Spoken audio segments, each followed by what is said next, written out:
The station's apex predator cubs broke containment during feeding time.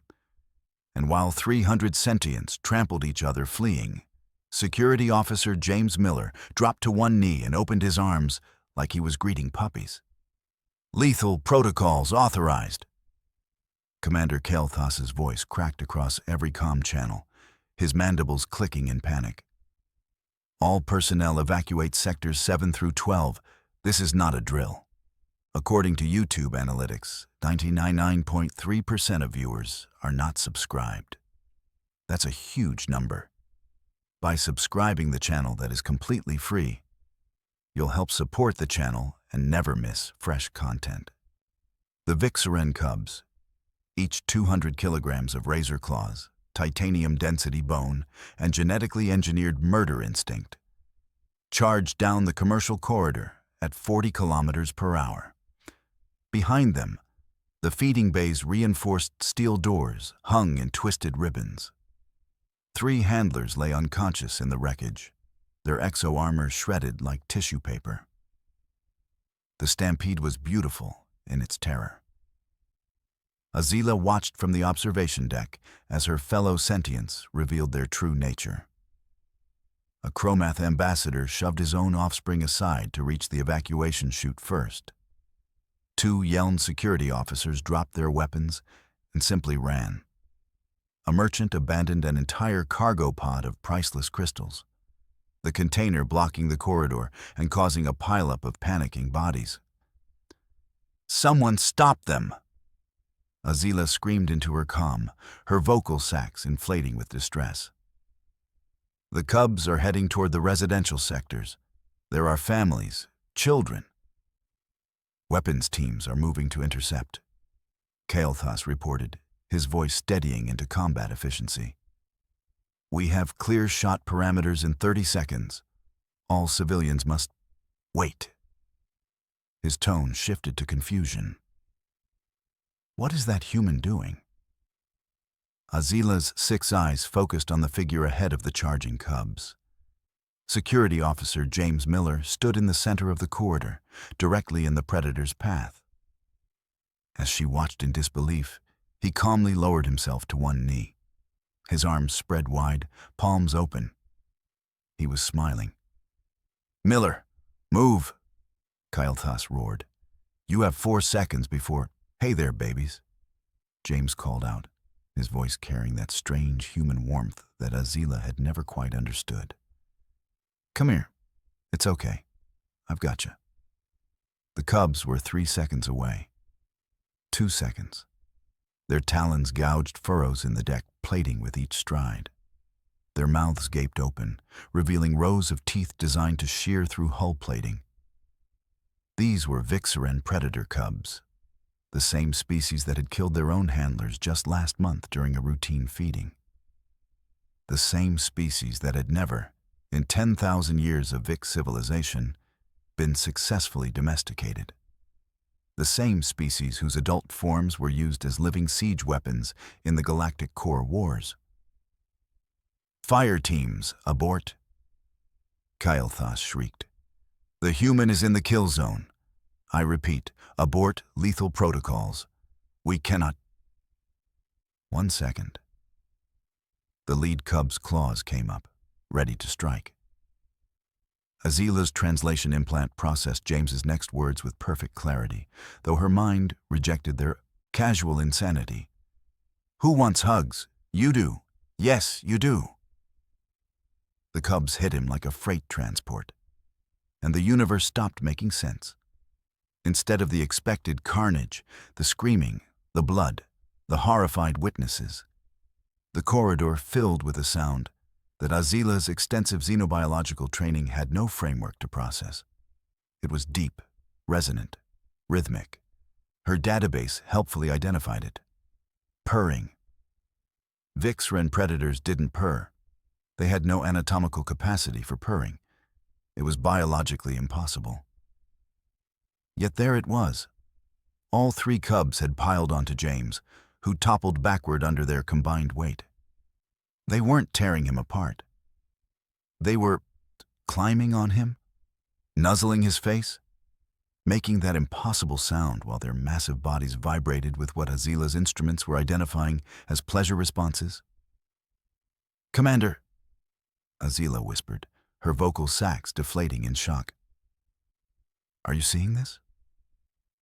"I'm seeing it," Kael'thas replied, his tone hollow.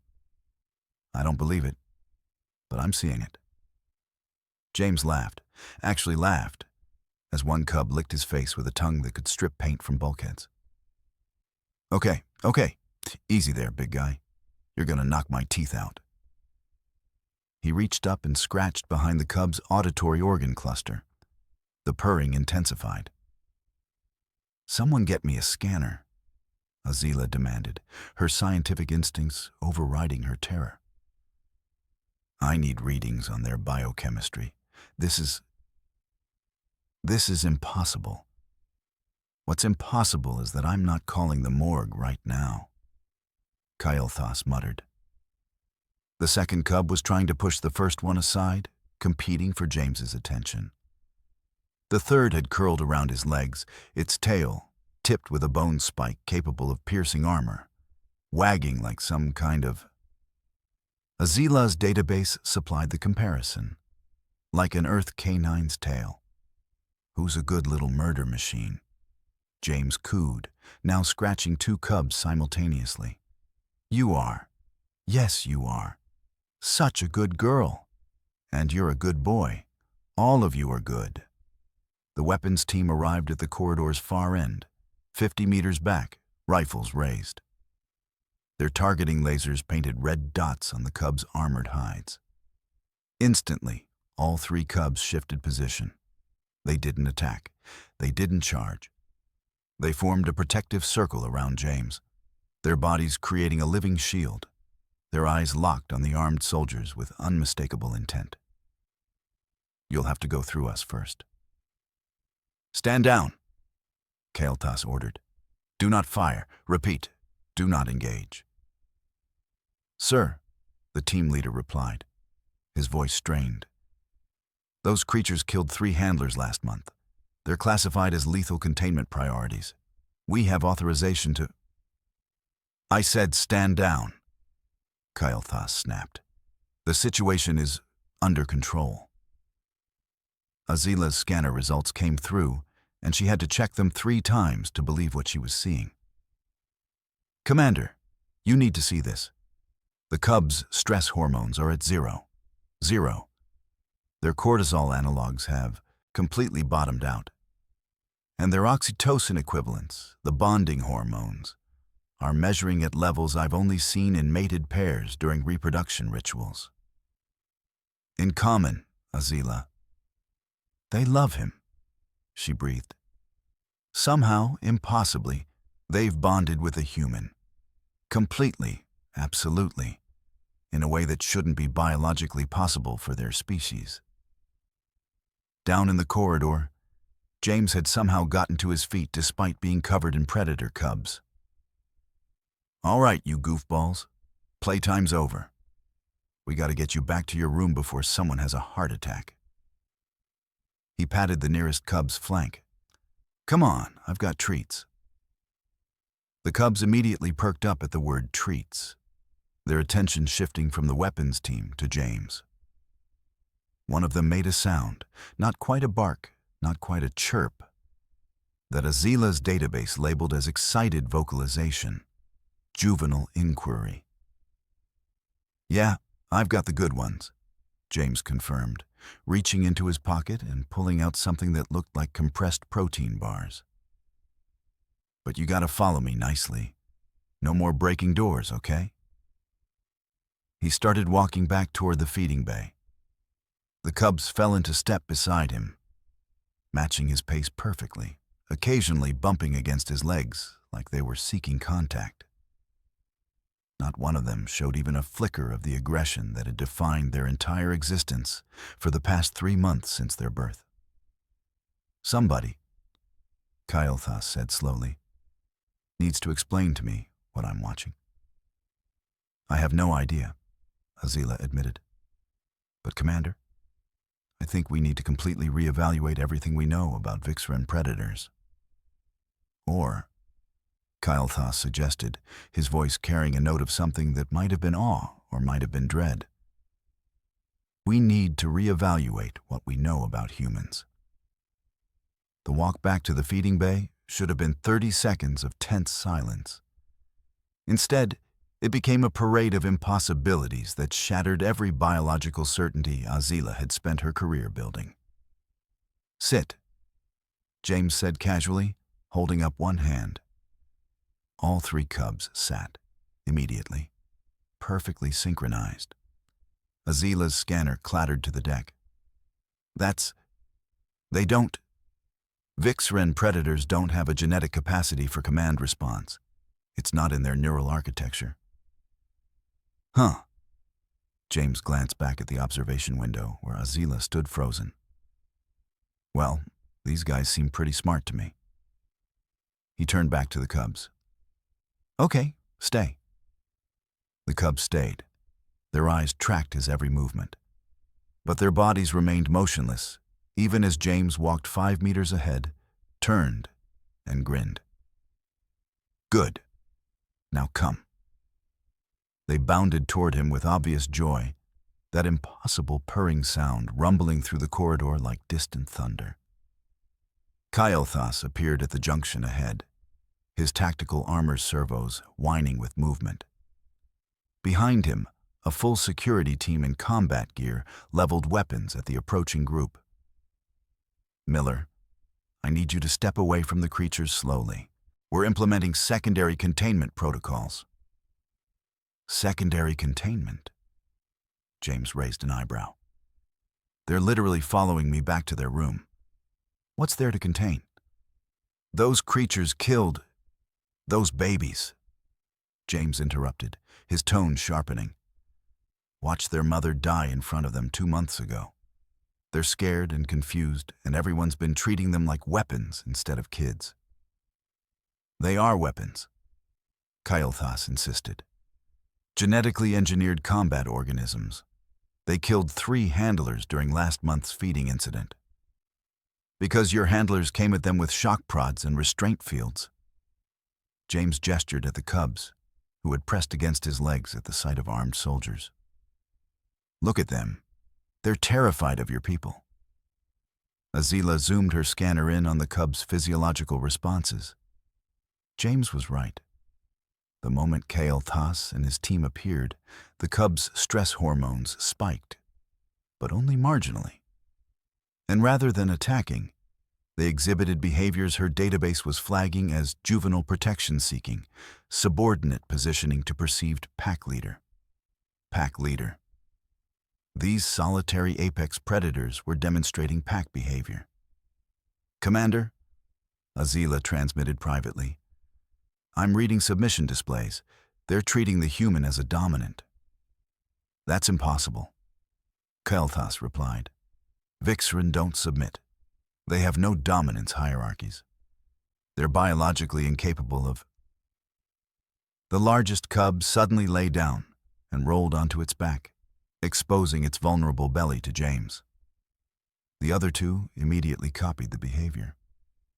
Of that, Kyle Thoss finished weakly. James crouched down and rubbed the belly of the nearest cub, who made a chittering sound of contentment. See? They're sweethearts.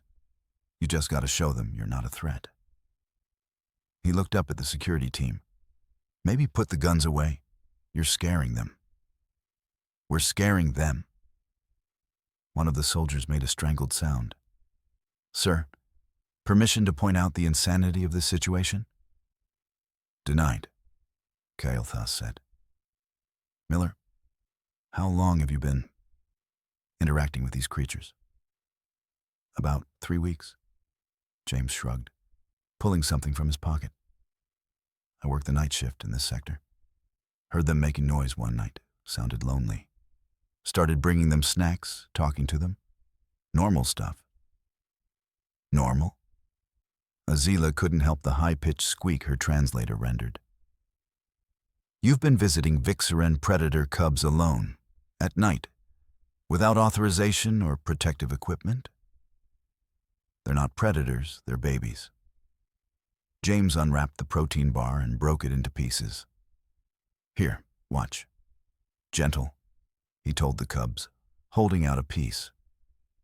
The largest cub, the same one that had bitten through a handler's exo-armor last month, delicately took the food from James's fingers with the care of a surgical bot.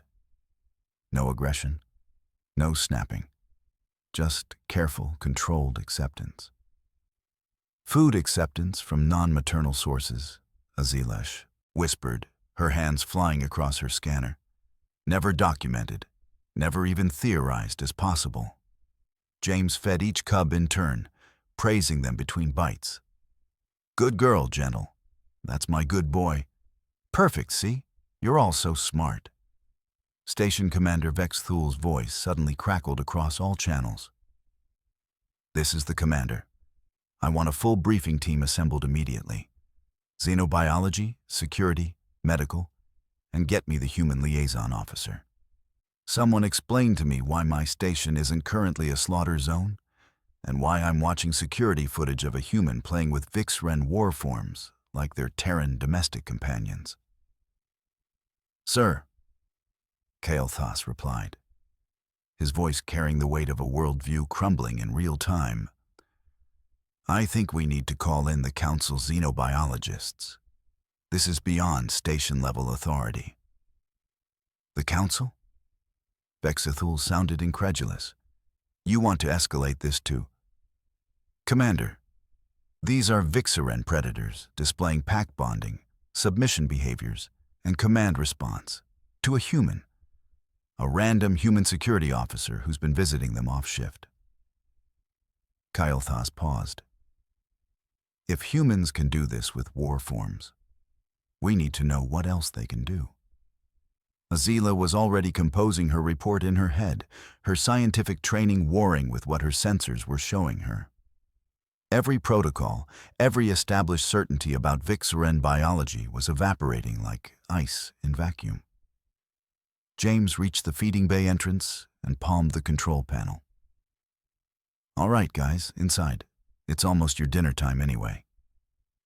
The cubs trotted through the doorway without hesitation. Before following them in, James turned to face the assembled security team and scientists. "So," he said with a slight smile, "anyone gonna tell me what the big deal is?" The briefing room filled within minutes. Representatives from every major department crammed around the holodisplay, showing live feeds of the feeding bay. James sat inside with the three cubs, casually running diagnostics on a wall panel while they dozed around his feet. "Let me try something," Kael'thas said, activating his comm. He spoke in Vix, the harsh, guttural command language genetically encoded into every Vixren war form. "Vixren units, acknowledge. Command authorization Kael'thas 79 Black." The cubs didn't even twitch. They should respond to that. A Vix handler named Zara insisted, her crest flaring in agitation. "It's genetic imperative. They can't not respond." "Watch what happens when I go in there." Another handler, Jataro, stood and moved toward the bay entrance. The moment the door slid open, all three cubs' heads snapped up. Their dorsal spines erected, their claws extended, and a sound emerged from their throats that Azila's database labeled as threat warning, lethal intent imminent. Jataro froze. I'm their assigned handler. I feed them daily." James glanced up from his panel. "Hey, it's okay," he said softly to the cubs. "He's a friend." The purring resumed immediately, spines lowering. James waved Jataro in. "Come on, they won't hurt you if I'm here." Jataro took 2 steps inside. The cubs watched him with predatory focus, but didn't move. He extended his hand, attempting the traditional Vix greeting gesture. The largest cub snapped at the air centimeters from his fingers. "Okay, maybe not ready for that yet," James said. "They're still working through some trust issues with your people." "Trust issues?" Commander Vexthul's voice carried a note of hysteria. They're war forms. They don't have trust issues. They have targeting parameters. Yeah, about that. James stood, brushing dust off his uniform. I've been meaning to talk to someone about their living conditions. This bay is way too sterile. No enrichment, no socialization, just metal walls and feeding schedules. These guys are intelligent. They need stimulation, companionship, playtime. The room fell silent. Did he just say playtime? Azila whispered. For Vixaran predators, Kael'thas added, sounding dazed. James continued, oblivious to the shocked expressions around him. Look, I get it. Their mom died during transport. You've got 3 orphaned cubs. Nobody knows what to do with them. But treating them like dangerous cargo isn't helping. They're scared babies who watched their mother die. Of course they're aggressive. That's fear response, not bloodlust. How do you know their mother died during transport? Vexthul demanded. They told me. James shrugged at the confused looks. Not with words, obviously. But you spend enough time with them. You learn their body language. The way they cluster together at night. That separation anxiety. The aggression toward handlers. Classic fear-based reactive behavior. We've got similar patterns in Earth mammals all the time. Earth? Mammals? Zara's translator struggled with the concept. Yeah, dogs, cats, bears, wolves. Lots of predators that can form strong social bonds if you raise them right. These guys are the same, just bigger and, able to cut through steel. James scratched behind the nearest cub's auditory cluster. But inside, they're just kids who need someone to trust. That's impossible, Jotaro stated flatly. Vixren are engineered to be solitary. They have no pack instinct, no social bonding capacity beyond basic maternal imprinting in the first 3 days of life. Well, somebody forgot to tell them that, James replied. Because they've definitely imprinted on me. Azila's scanner beeped urgently. She stared at the results, running the analysis twice more before she trusted her voice. He's right. Commander, I'm detecting full maternal equivalent imprinting signatures. The cubs recognize Miller as primary caregiver at a neurological level. But it's been 3 months since their birth, Vexthul protested. The imprinting window closes after 72 hours, always, without exception. Apparently there are exceptions, Azila muttered, already updating her dissertation files. The room's holo display flickered as a new face appeared. A Vix female with elaborate crest markings indicating senior scientific authority. This is Dr. Vexia, calling from the Xenobiological Institute on Vix Prime. I've been reviewing the data your station transmitted. I need to speak with this human immediately. James waved at the display. Hi, James Miller, Station Security. What can I do for you? Dr. Vexia's eyes widened as she took in the scene behind him. 3 apex predators lounging peacefully in his presence. Mr. Miller, what you're doing is... I have studied Vixaran biology for 4 decades. I have personally overseen the development protocols for 17 generations of war forms. What I'm seeing should not be possible. Yeah, I'm getting that a lot today, James said dryly. How long have you been interacting with these cubs? About 3 weeks. I worked night shift, heard them making distressed sounds, figured they were lonely, started visiting, bringing food, talking to them. Pretty standard stuff. Standard? Vexia made a choking sound. You've been conducting unsupervised socialization protocols with war forms? I've been hanging out with 3 lonely babies, James corrected. There's a difference. Dr. Vexia was silent for a long moment, her crest flattening in what Azila recognized as profound cognitive dissonance. Mr. Miller, I need to run some scans. Azila, can you get detailed neural mapping of the cubs? Already running, Azila replied, though her hands shook slightly as she operated her equipment. The results took 3 minutes to compile. When they appeared on the shared displays, Dr. Vexia's crest went completely flat, a Vix expression of total shock.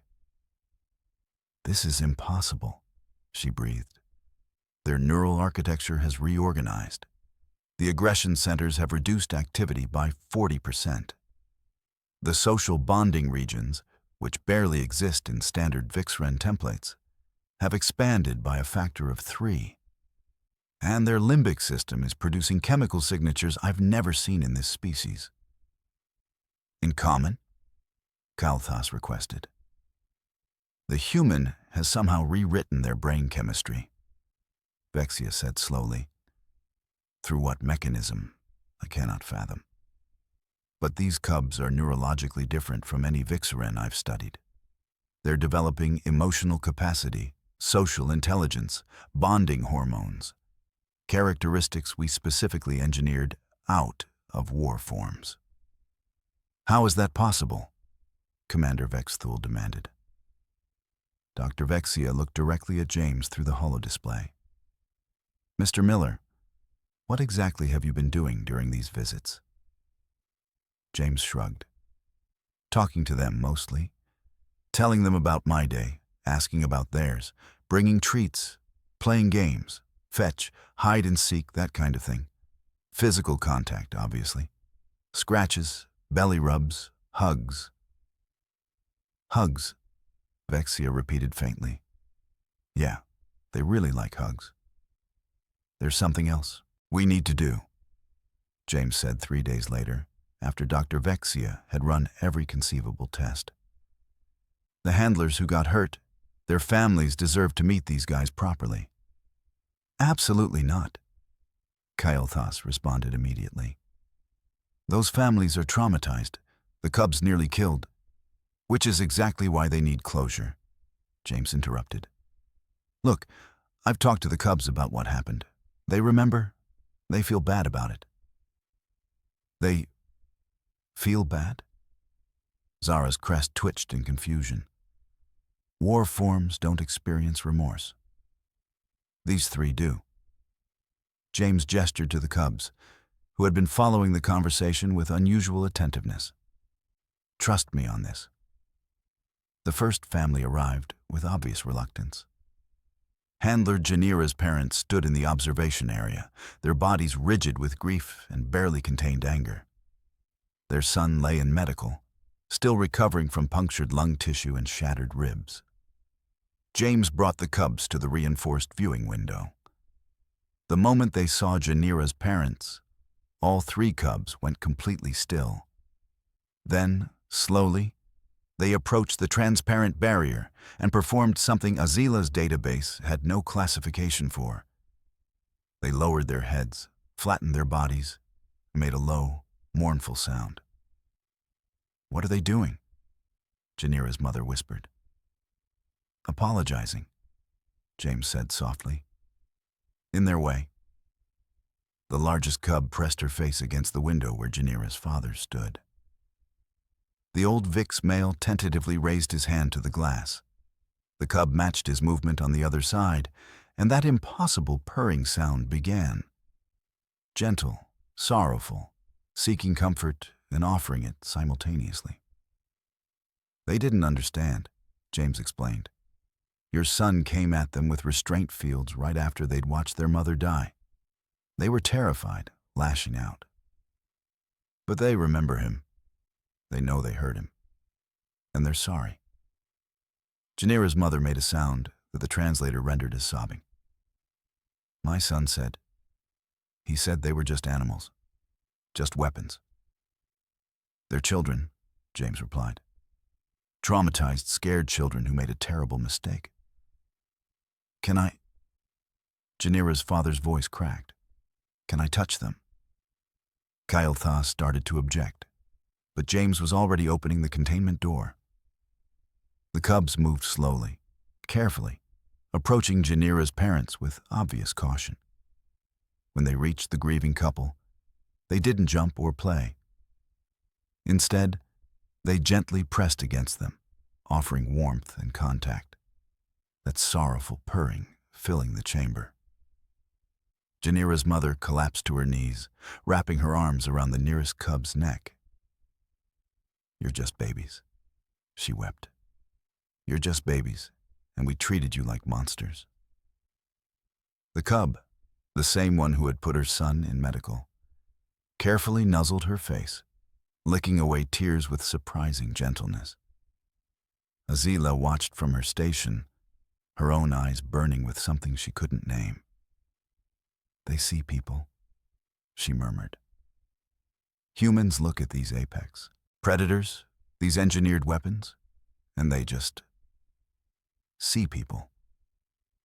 That's their gift," Dr. Vexia replied from her holodisplay, watching the scene with scientific fascination tempered by wonder. "Or perhaps their curse. They cannot help but empathize, cannot help but seek connection. They make family out of everything they encounter." Over the next week, each injured handler's family visited. Each time, the cubs demonstrated the same mourning behavior, the same gentle remorse. Each time, reconciliation replaced rage. "The council wants a full report," Commander Vexthul announced during the senior staff meeting. "They're also requesting that we adjust our protocols." "Adjust how?" Kael'thas asked. "All species classified as irredeemably dangerous are to undergo human psychological evaluation before final disposition," Vexthul read from his datapad. "Additionally, they're creating a new position, Human Xenofauna Relations Specialist. Miller, congratulations on your promotion." James blinked. "Wait, what?" "You're getting a raise, a bigger quarters assignment, and a staff," Vexthul continued. "Because apparently we have 73 dangerous species in holding across council space, and you're going to teach us how to rehabilitate them." "I'm just a security officer," James protested. "You're the human who taught war forms to hug," Azila said, unable to keep the awe from her voice. "You're the only person in galactic history to successfully bond with Vixaren predators. The Council isn't letting that knowledge stay trapped in one-station security logs." Kael'thas approached James formally, his crest raised in a gesture of deep respect. "I owe you an apology, Miller. I was ready to kill those cubs. I saw them as threats, as problems to be eliminated. You saw them as children who needed help." He paused. "The VIX military has requested human consultants for our warform development program. We want to know if we can create warriors who are also capable of this." "Of empathy?" James asked. "Of being more than weapons." Dr. Vexia's image appeared on the main display. "Mr. Miller, I'm formally requesting permission to study you and the cubs for my research program. The galaxy needs to understand what you've accomplished. Human empathy as a universal bonding mechanism. It could revolutionize how we interact with every species we've deemed too dangerous for integration." "The cubs aren't research subjects," James said firmly. "They're kids." "Of course," Vexia agreed quickly.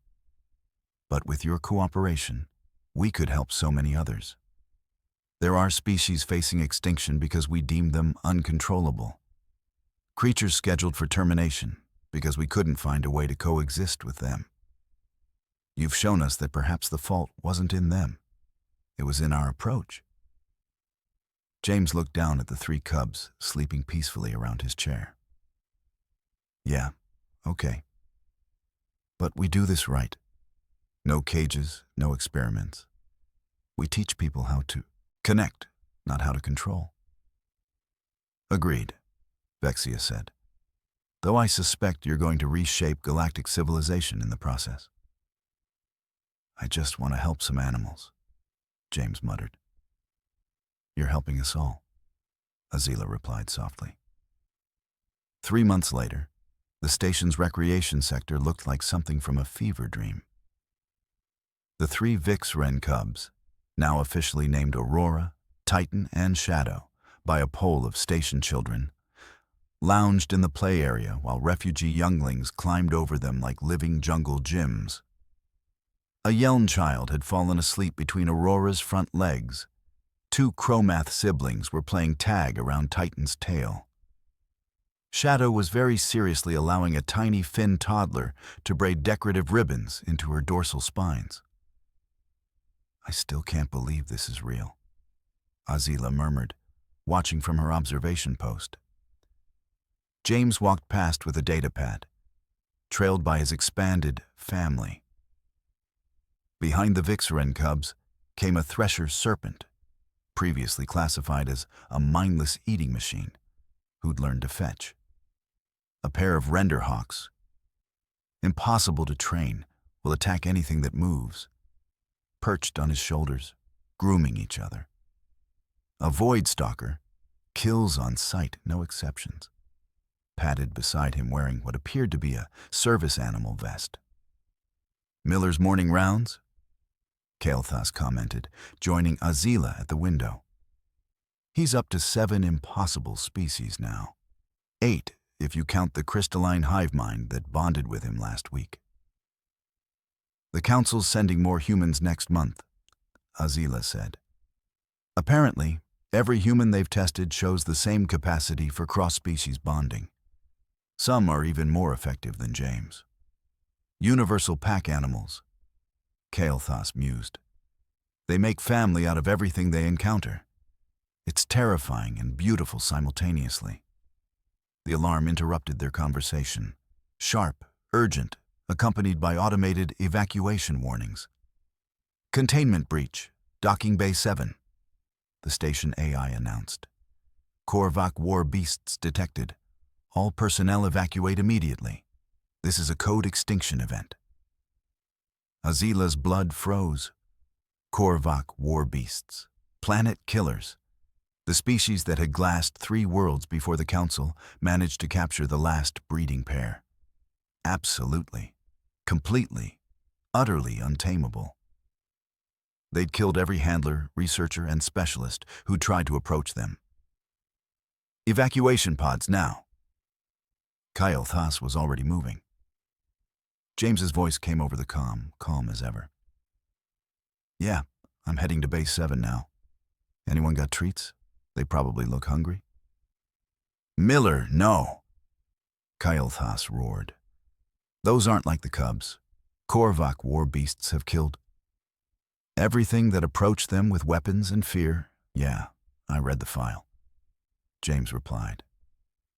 His comm picked up the sound of claws on deck plating. The cubs were following him. "Guys, you want to help me with some new friends?" Aurora made an excited chirping sound that the translator rendered as, "New siblings?" "I'm updating our insurance policies," Kael'thas muttered, even as he redirected security teams. "And getting Dr. Vexia on the line. Again." The station feeds showed James entering Bay 7.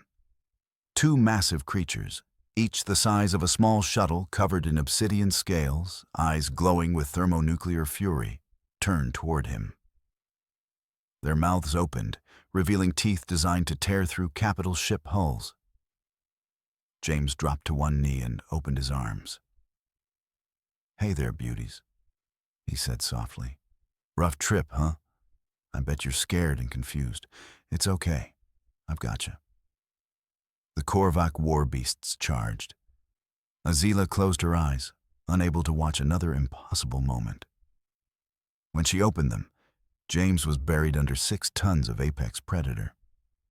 The cubs had joined the pile, already teaching the newcomers how to play.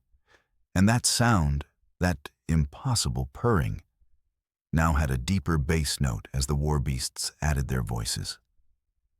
"They're going to rewrite every xenobiology textbook in the galaxy," Azila whispered.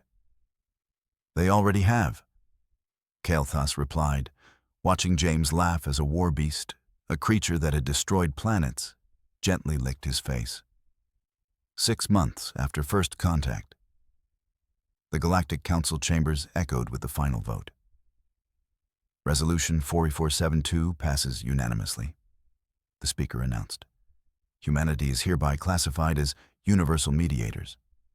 Any species previously deemed irredeemable must undergo human evaluation before final disposition." In chambers across Council space, death sentences were commuted. Species scheduled for extinction were given new chances. Hundreds of creatures, feared, hated, considered beyond redemption, were transferred to human care. James's training program graduated its first class of xenofauna specialists. His methods, empathy, patience, seeing the person behind the predator, became mandatory curriculum across the galaxy. Present day.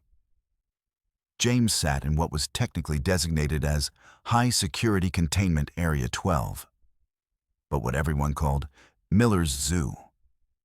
Around him, arranged in a peaceful pile, were representatives of 17 species that the galaxy had given up on. Aurora and her siblings snored softly, their bulk providing an excellent backrest. The Korvac war beasts, whom James had named Ash and Ember, dozed nearby, occasionally opening an eye to check on the human. The Thresher serpent was coiled in a perfect spiral. The Render hawks roosted on a perch James had installed. The Void Stalker was sprawled on its back, belly exposed in ultimate trust.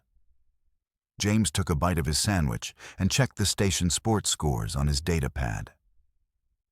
Outside the containment area, tourists pressed against the observation windows, recording the impossible scene.